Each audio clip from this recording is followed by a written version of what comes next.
Let's have a look.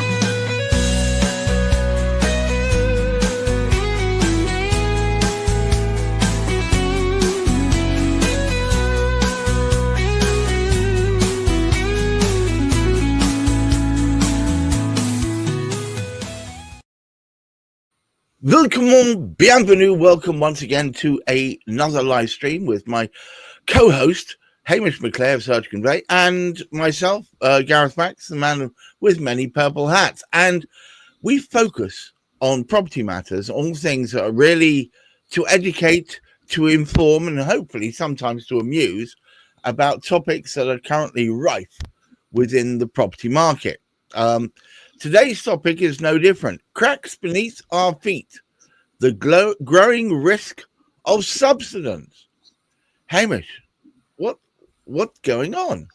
I'm a little bit concerned about when you said that some of our efforts are an attempt to amuse people, most of which we're speaking about should be spoken about with a sort of saddened heart. It's one of those sort of strange things in life that we can look lightly at things. I think we have to because of the bad way in which certain things are attended to. I think it's part of the British sensibility is to look fear, damnation, and crisis in the face and laugh at it long and hard. So, I think humor is probably a coping strategy in the face of ridiculousness.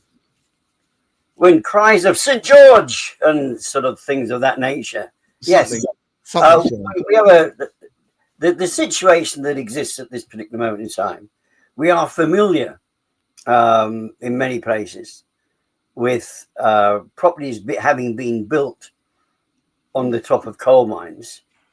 And even all of those haven't exactly sort of come to light because certain parts of the country, and one of our team actually, we don't actually get to see very often. I was speaking to her yesterday afternoon, and she said to me, "Don't speak to me about cracks beneath your feet, Hamish. Look at my walls. There's cracks within the walls because that was built on top of a sort of coal shaft." And the two houses up from them, apparently social housing, was emptied some 5 years ago for exactly the same reason. And the council didn't want to, or the housing, it's a housing association now, isn't it? Housing associations look after such things. It has sat empty for 5 years. Now, of course, during this period of time, there are a number of people still require housing, yet it didn't seem appropriate to either sell the property off to somebody who would actually remediate the situation, or do something about it themselves. But having checked it out to find out, well, actually the crack didn't seem to have got much worse over a 5-year period. We thought what we will do, we will put somebody in there who's perhaps not quite as discerning and wouldn't notice we'd be too worried about the crack. So they managed to stuff somebody back in there with the crack walls and all the rest of it. It's still there. The situation still does occur. But of course, what we're speaking about is the environmental issues. And what I wanted to bring in here, and I wanted to make very, very sort of clear, I'm not into the greenwashing cobblers. A lot of people are, and they say, "Oh, you've got to do this and you've got to do that." Unfortunately, I'm not a great one for wanting to stick up all sorts of delightful plastics about the countryside, either in the form of solar panels or wind farms, for two very, very simple reasons. Because we don't have wind all the time, and the sun doesn't shine all the time. And when that doesn't happen, it's impossible for us to survive without the additional demands of a national grid, which, having removed its capability, demands that we buy in energy from elsewhere at horrendous cost. And as we've actually sort of found out already, we've got exceptionally high costs in this particular sort of country. The German economy was destroyed by virtue of the fact that they don't have any, their energy costs are as bad as ours, because they had a green chancellor or green leader for over a number of years who disposed of the very places that would be providing them with energy. So we're not speaking about that, but we are speaking about, and it is a serious matter. Now, we are very fortunate in this particular sort of country to be able to obtain environmental reports which tell us what is going on in the environment. Right. To be perfectly honest, it's always better. I think a field looks far better as a field, either growing crops or having trees on it. I think it looks a lot better, and it's far better for the environment than it is full of houses. But I do appreciate people do need somewhere to live. So we need to get the balance, back to balance again. However, what we do find, certain parts of the country underridden, there seems to be much more of that in the southeast. There's a bit more chalk about. And because of the climate change, we do have climate change. We have a universe out there, which if every time you sneeze, it doubles in size just about. So it just gets bigger and bigger. So where we fit into that, I don't know. However, if we actually sort of cut down, got rid of all the coal fires throughout the world at this moment in time, it really would matter diddly squat to the climate that we have in this country, to any measure that we would actually sort of, if you like, sort of make much difference to humanity. What we need to be aware of is, because of the change in climate, areas where we have more chalk, basically what's likely, we're likely to get underground certain areas because of the, if you like, at the moment we've had a fair bit of rain recently. We've still got still got a house pipe ban down here in sort of Thames Waterland, because there hasn't been enough water over the last sort of week or so. Although we've had plenty of rain, because it's not being, if you like, we don't have the appropriate number of receptacles to actually hold as much water that comes down. We haven't quite got that right yet. But what we've got is, while weather has changed, we get the rain comes slightly differently. We get heavier bouts of it than we used to. As a consequence of which, the grounds which were previously absorbing, because in many places we've cut down more trees, as well as, so the trees aren't absorbing the water either. The wondrous little, when we have farmland, we have these lovely little sort of lovely little dikes sort of here, there, and about the place to sort of ditches to take away the waters. And so basically everything gets on nicely, then we start interfering with it. We build houses, but we need to be very, very careful in where those areas we take the houses, because some of the worst hit areas are down here in the southeast, and we've got higher density of population. So the challenges are, it won't just be one house that has a challenge. Like we were speaking about sort of Tiff, there were a couple of houses that were above the mines, but in a particular sort of area. And when you look at somewhere like sort of London, there are areas to suggest that as more than 10% of the properties could, if we have too much of a dry period, that could actually start causing minor shifts sort of beneath. And of course, the trouble is, all of these properties are interconnected. So if one property shifts, the one next to it shifts. If the wall's cracked in one, so we need to be aware of this. And this is, of course, where environmental reports come in. And we have arguments about that as well. Because some people say, well, why? And this is all a load of tosh, because nobody knows whether it's going to happen or not. Well, we are aware of weather changes, and we do have experts out there. Unfortunately, each of the people who provide these water reports, and we're very fortunate in terms of the work that we do, either at Search and Convey or with the organisation which I'm a member of, the Association of Independent Personal Search Agents. Yeah.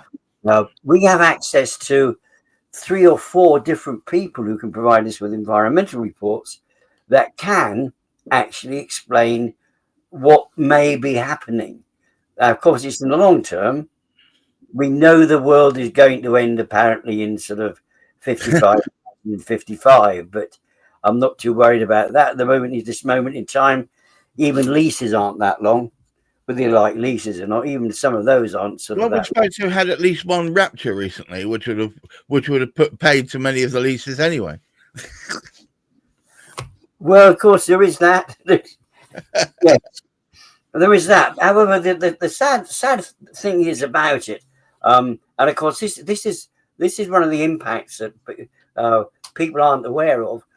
Anybody that's buying into a property, they do want to know about the longevity of that particular sort of property. And if it is a region where the structure could be one of the, it's just a matter, it's a bit of a guide to say, have a look at this.